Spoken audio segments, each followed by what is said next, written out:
Well, joining us now is the royal commentator Jenny Bond. Jenny, good morning. So it sounds as though quite a lot of tradition when it comes to Christmas Day for the royal family this year. Oh, very much so, yes. And I don't think King Charles will have changed very much at all since the late Queen's time.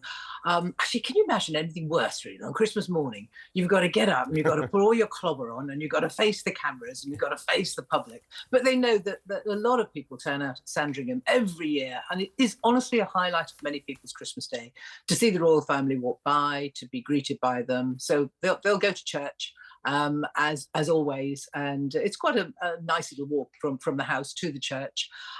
Greet a few people, then go back and have a lovely lunch. But their main celebration, or their present giving anyway, is the night before. They maintain a German or European tradition, and that is to hand out the presents on Christmas Eve. There's a room at Sandringham in which trestle tables are set out with white tablecloths, and everybody has their table and their huge pile of usually quite nonsensical and silly cushions, like, you know, a whoopee cushion or something like that. Because what do you give someone who's got everything? Well, I would agree. I should think it's a nightmare trying to buy for all of them. Just going back to the march, the duty, as you say, putting on all your clobber and going to church. There's been a lot of discussion here on talkTV about the role of Prince Andrew. Are we expecting him to attend that? Well, in the last couple of years, he has been there. The first year when the Epstein scandal was really top of the news, he did go to church, but he went privately, early, to an earlier service, and not many people saw him. Cameras didn't catch him very much. But he has been part of the royal family's gathering at private affairs like this in the past couple of years, and I would expect to see him there. I would think, I mean, I don't know, none of this is confirmed, but that he and the Duchess of York, Sarah, is included for once in the lunch, and I think that's rather nice. And they will probably stay at Wood Farm, which is a farmhouse just a little way from the main house. I would suspect that's what would happen, and they would be part of the private gatherings and the lunch. I mean, you know, he is Charles's little brother, and for all that I don't think Charles for one moment anticipates any possibility of bringing back Andrew as a working royal, it's his bro. So, he still loves him. Should we talk about kind of duty, the royal family? We're learning a little bit more about some of the conversations that were happening in that private family in the kind of final few days of Queen Elizabeth's life. And what we've learned is that the Queen was concerned that sort of seeing out her last few days at Balmoral was going to make things more complicated, but the family said, no, you should stay here. It's interesting, isn't it? A real insight into the Queen's final days. Clearly, they all knew that death was imminent, and they were talking about it with her, about where this should happen.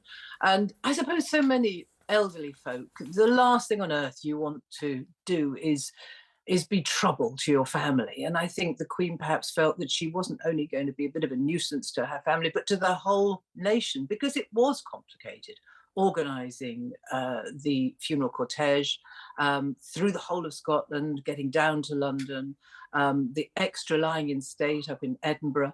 All of that she knew would cost money and would be complicated. And very selflessly, she apparently felt it would be just much easier for everyone all round if she died at Windsor or in London. But, you know, it turned out brilliantly, didn't it? Because we all knew that Balmoral was the place where her heart really lay. She spoke in her last days about the peace and calm she felt there. And it gave the whole of the UK really the chance to pay their respects in person as the cortege went by. So in the end, it turned out to be perfect. I would agree totally. I think it was a stroke of genius, actually, to include the whole of the United Kingdom, starting in Scotland, a place extremely dear to her heart. And I'm so struck by her sense of duty, and I think that comes across in everything that's written in that article on the front page of The Telegraph. Moving to a couple that I can't quite say the same about, Harry and Meghan. Christmas, well, you know, I feel quite strongly about them. What's going on with the Sussexes this Christmas?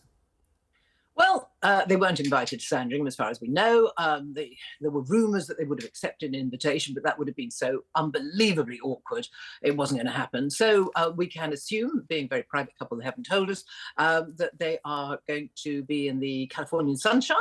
And I imagine that Meghan's mother will be there, Doria. And they will have a fairly small family time. I don't actually think Harry will be bemoaning the fact that he's wearing a pair of shorts in the sunshine out there and playing with his kids. I don't think he'll bemoan the fact that he's not wearing a big winter coat and striding up and down to the church at Sandringham. I think he'll be okay. I think they'll have They'll a just lovely celebrate day. the Jenny, wedding. I've just got to cut in quickly to ask you, finally, we've been talking about this morning. The King has revealed that his son hasn't inherited his unfeasibly large fingers. That's quite a polite way of putting it. I have to admit, the first time I met Charles, my eyes were drawn to his fingers. There's no two ways about it, and he recognised it himself in the documentary. He makes a little joke about the fact he has got sausage fingers, and he just does. They're short and stubby, And he hasn't usually passed quite them on, red. which is brilliant. Jenny, thank you so much. We'll hear more about them joking in that documentary coming up about the coronation. Jenny, thank you. We will indeed. So